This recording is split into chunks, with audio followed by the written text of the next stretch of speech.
Hello दोस्तों, कैसे हैं आप सब लोग। आशा करता हूँ अच्छे होंगे और सब बढ़िया होगा।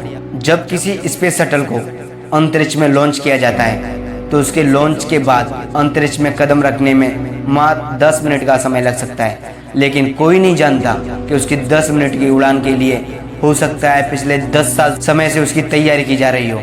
इसके लिए दुनिया के बेस्ट इंजीनियर्स, एस्ट्रोनॉट्स, साइंटिस्ट और इसके अलावा बहुत सारे लोग दिन रात मेहनत करते हैं। भले ही शटल को ग्रेविटी पार करने में 10 मिनट का समय लगे, दुनिया की करोड़ों नज़रें उसकी उड़ान पर होती हैं। इसको बनाने वाले लोगों को पता होता है कि अगर इस बार चूक गए तो बहुत भारी नुकसान हो सकता है, कई जानें जा सकती हैं, फिर और तो और शून्य से ही मेहनत स्टार्ट करनी पड़ सकती है।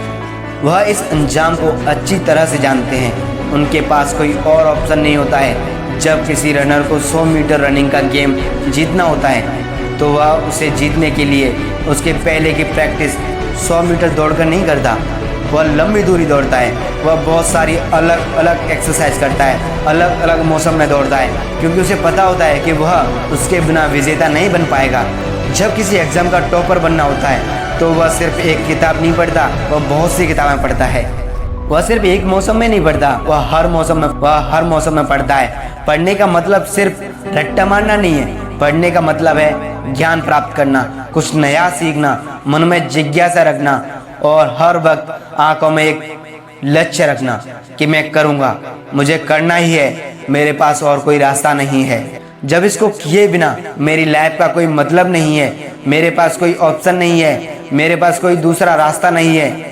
जबकि तुम्हारे पास रास्ते हैं, तुम्हारे पास ऑप्शन है अपने टाइम को बर्बाद करने का, मोबाइल पर खुद को व्यस्त रखने का, खुद के सपने खुद ही नष्ट करने का, बिना ज़रूरत रेस्ट करने का, उस रेस्ट को गहरी नींद में कन्वर्ट करने का, क्योंकि तुम्हें जिम्मेदारी का एहसास नहीं है। शटल वाले वैज्ञानिकों और इंजीनियरों को पता होता है कि उन पर जिम्मेदारी है, करोड़ों लोगों की उम्मीद है, देश की बात है। जिम्मेदारियां तो तुम पर भी बहुत हैं, लेकिन फ़र्क यही है कि तुम्हें जिम्मेदारियों का एहसास नहीं है। तुम पर जिम्मेदारी है अपनी ज़िंदगी को ढंग से जीने की, अपने आप को डेवलप करने की और अपने आप को सक्षम बनाने की, लेकिन फिर भी तुम्हें इसका एहसास नहीं है, क्योंकि खुद से मेहनत करने के लिए डिमांड नहीं करते हो। तुम्हें बदला सिर्फ अपने सपनों में ही अच्छा लगता है, हकीकत में नहीं। वैज्ञानिकों के पास एक चांस होता है, पर तुम्हारे पास चांस की कोई कमी नहीं है। तुम उम्र भर कंपटीशन की तैयारी कर सकते हो, क्योंकि तुम्हारी सफलता की सच्ची उम्मीद करने वाला सिर्फ 8-10 आंखें ही हैं। जहां स्पेस शटल की सफलता देखने के लिए करोड़ों आंखें हैं, वहीं पर तुम्हारी सफलता की सच्ची उम्मीद करने वाली सिर्फ 8-10 आंखें ही हैं, जिनमें 4 आंखें तुम्हारे माँ बाप की हैं, जिनकी आंखें तुम्हें हमेशा पढ़ता हुआ देखती हैं, जिनको कभी तुम्हारा बिहाइंड द सीन दिखाई ही नहीं देता।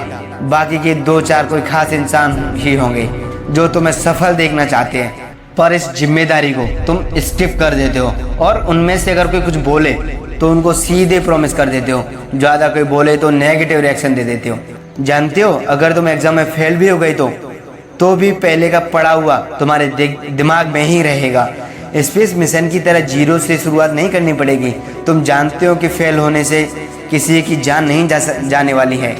मेरे भाई, जिस दिन जिम्मेदारी का एहसास होगा, ऊपर वाले से बोलोगे कि मुझे दिन के 100 घंटे चाहिए, मैं दिन में 100 घंटे मेहनत करना चाहता हूँ, और अब तुम्हारे लिए 20 घंटे मेहनत करना बाएं हाथ का खेल होगा। तुम्हें अपने लिए चांसेस की एक लिमिट तय करनी होगी कि इस बार तो करना ही है इसे। तब तुम्हें एहसास होगा कि अगर तुम इस बार नहीं कर पाए तो तुम्हारा शटल क्रैश हो जाएगा। फिर कई साल मेहनत करनी होगी और जीरो से स्टार्ट करना होगा। कई लोगों का दिल टूटेगा, खुद को कोसते रहोगे कि वक्त था, किताबें थी, बस दिल और दिमाग जोड़ना बाकी था। जोड़ लेता तो आज इस 3 घंटे के एग्जाम का नतीजा पूरी दुनिया देखती, लेकिन इसके लिए रनर की तरह 100 गुना ज़्यादा मेहनत करनी होगी। स्पेस शटल की तरह एकदम एक्यूरेट प्लानिंग करनी होगी। तुम्हें वक्त की कदर करनी होगी। अगर वक्त की कदर करोगे तो वह तुम्हारा लेवल ऊपर कर देगा। तो देर किस बात की? रॉकेट वाला मोटिवेशन लाओ अपने अंदर, रनर वाला जुनून लाओ अपने अंदर, टॉपर वाली जिम्मेदारी लाओ अपने अंदर और पूरी मेहनत करो और सफल बन जाओ और दिखा दो दुनिया को जय हिंद।